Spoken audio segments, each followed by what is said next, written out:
Long before she became the poet laureate of the Pacific Northwest with films like First Cow and Old Joy, Kelly Reichardt made her debut in the Florida Everglades with River of Grass. Released in 1994, it's a film that takes the lovers on the run genre and lets the air out of the tyres, a road movie where nobody quite manages to find the road. For years, this film was lost to faded prints and the usual kind of obscurity that swallows up independent debuts. Thanks to a heroic restoration, River of Grass has been rescued from the swamp and restored to its full splendid glory. The story belongs to Cozy, played with a marvellous deadpan exhaustion by Lisa Bowman. She's a bored housewife, less like a person and more static furniture in her own life. Cozy meets Lee, played by Larry Fessenden, a character deliciously crumpled up and tossed aside by the American dream.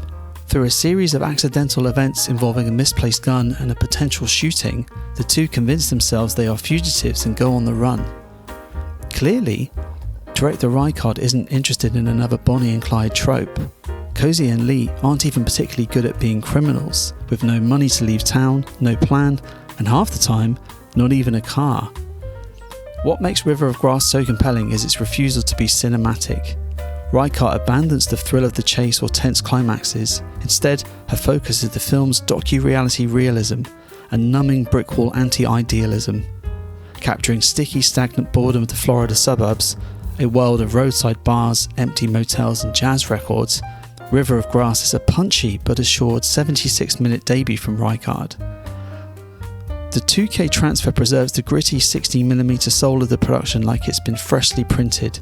Colours are earthy and sun-damaged in exactly the right style, avoiding the oversaturated pitfalls of modern digital fixes.